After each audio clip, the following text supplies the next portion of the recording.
Durante a minha carreira, eu trabalhei com diversos perfis de programadores e percebi que muitos deles deixam de ganhar mais dinheiro e acumulam mais estresse do que deveriam, simplesmente por não saberem aplicar duas atitudes que eu vou te falar nesse vídeo e que vão te ajudar independente do momento em que você está na carreira, tentando entrar agora no mercado ou já é júnior, pleno ou sênior. Então presta atenção nesse vídeo. Eu estava lendo o livro Pragmatic Programmer esses dias e eu percebi como esse erro é muito comum e ele é repetido independente do país. Eu já vi ele acontecendo no Brasil e fora dele em diversos tipos de senioridades, ou seja, profissionais de todos os níveis. E se você começar a se atentar com isso agora, você já pode aplicar desde o início da sua carreira. E o primeiro ponto é a forma certa de assumir responsabilidades. Assumir responsabilidades é algo que a gente sempre consente. Você precisa consentir algo para ter responsabilidade sobre aquilo. E é importante você não tomar responsabilidades por algo que você não deveria. Então, além de dar o seu melhor durante um projeto, é muito importante, antes de você assumir esse projeto, você analisar se o que você está fazendo é algo possível e se o prazo ele está de acordo com o que dá para você fazer. E também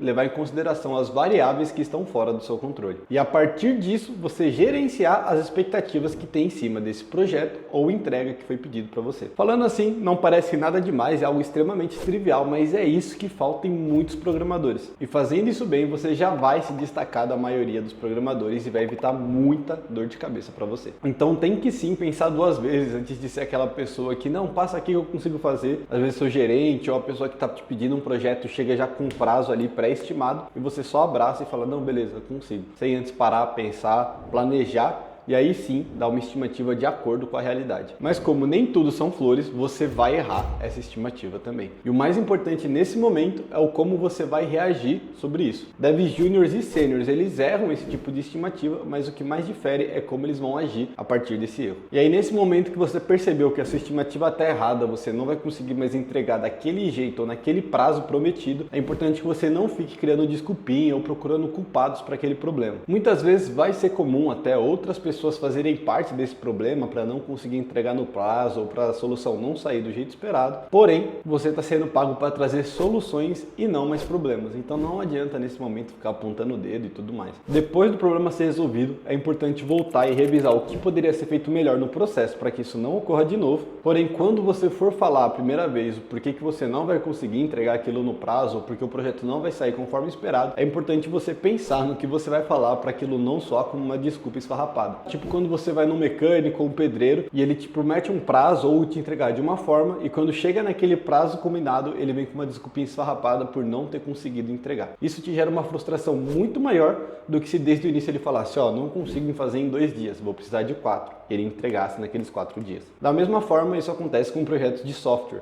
É muito importante esse alinhamento inicial para evitar uma frustração depois e muitas das vezes esse prazo de, putz, vou demorar o dobro do tempo, num primeiro momento ele vai ser muito melhor recebido do que você falar isso depois. Até porque provavelmente quem está te cobrando tem outras pessoas para dar satisfação. Então se você falou que é 2 dias, o seu chefe ou o responsável por aquele projeto vai repassar essa informação e depois ele vai ter que dar uma desculpa para essa pessoa também. O que vai gerar uma frustração muito maior. E aí beleza, deu errado, o seu papel é dar opções e não ficar dando desculpas. Por exemplo, não deu certo porque uma parte daquele processo era muito complexa e depois ficou inviável tecnicamente de vocês fazerem. Tudo bem, faz parte, mas traz opções de como você pode resolver aquele problema. Você chegar, cruzar os braços e falar, putz, não dá para fazer isso, é muito complexo, a gente percebeu na metade do desenvolvimento, é muito ruim. Mas se você percebeu o valor agregado que aquele fluxo ou protótipo teriam para o seu cliente e conseguir mudar aquele fluxo de uma forma que você consiga entregar, isso tem muito valor. Então é entender qual que vai ser o valor gerado para o cliente e entender o que daquele fluxo ideal, inicial, não dá para ser feito e adaptar ele de uma forma em que seu cliente continue tendo aquele valor final agregado. Fazendo isso, de não ficar dando desculpinha esfarrapada, alinhar bem as expectativas e quando der merda, você conseguir trazer outras soluções para gerar aquele mesmo valor, você já vai ser um programador que vai ter uma percepção totalmente diferente da maioria no mercado de trabalho. E o segundo ponto super importante é que você não deixe janelas quebradas. E para começar isso, eu vou te contar uma história rapidinha sobre a teoria das janelas quebradas. Lá em 1969, um psicólogo de Stanford fez um teste prático. Ele deixou 2 carros idênticos abandonados na rua. Mesma cor, mesma marca, tudo igualzinho. Um carro ele deixou no Bronx que é um bairro mais periférico e perigoso lá dos Estados Unidos, e o outro no Palo Alto, que é uma região rica e bem tranquila, que inclusive é onde ficam as Big Techs, né, o famoso Vale do Silício. O carro que estava no Bronx, em poucas horas ele começou a ser vandalizado. Levaram tudo que dava para levar e quebraram tudo que dava para quebrar naquele carro. E o que estava no Palo Alto abandonado se manteve intacto por uma semana, até que os pesquisadores quebraram uma janela desse carro. E a partir dessa ação de quebrar esse vidro, desencadeou a mesma ação, o mesmo efeito que teve lá no carro que estava no Bronx. Ou seja, ele foi completamente vandalizado e roubado.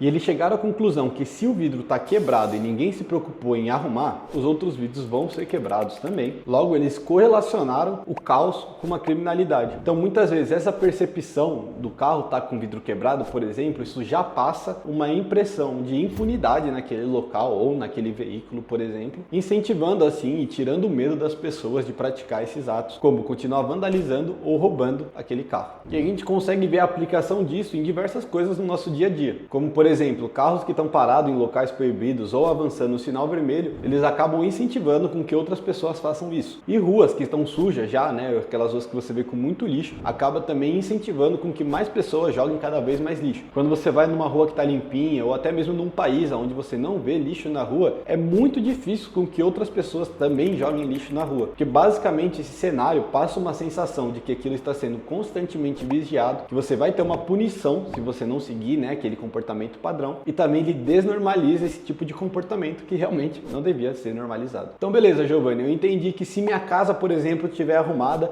é menos provável que uma visita vai vir e vai bagunçar a minha casa. Mas o que isso tem a ver com programação? E tem tudo a ver com os nossos projetos. E eu vou te explicar o porquê. Quando você vai deixando um design ruim no seu código, más decisões de código e arquitetura, e aquelas más práticas que a gente sabe que não deve aplicar, junto com as famosas gambiarras, você acaba incentivando com que mais pessoas façam isso no seu projeto. Aquela sensação de, pô, assim é aqui que funciona, ou ninguém tá nem aí, vamos fazer desse jeito mesmo e entregar o código para funcionar. Você está incentivando com que mais pessoas façam isso, desencadeando o efeito cascata, levando as pessoas a pensar, aqui é assim que faz mesmo, vamos fazer desse jeito, não pega nada, enfim, esse é o padrão desse projeto, ninguém tá olhando, vamos embora. Então, Giovanni, agora você quer que eu mude da noite pro dia todo um projeto, refatório e deixe sem erro nenhum. Não, até porque eu sei que muitas vezes isso é impossível de ser feito de um dia para a noite. Mas você começar a fazer pequenas mudanças, então sempre que você está fazendo uma funcionalidade nova, você tentar fazer, sei lá, pelo menos melhorar o nome de uma variável, de um método, tirar uma gambiarra ali que está no meio do código e ir notificando o seu time que você está fazendo essas alterações. Então mandar, pô rapaziada, fiz essa funcionalidade aqui, né, fiz esse card, aproveitei para ajustar isso e aquilo. Deixar um comentário naquela parte do código, tipo, pô, para resolver depois. Basicamente você alertar as pessoas que está tendo, né, uma revisão sobre aquilo e está tendo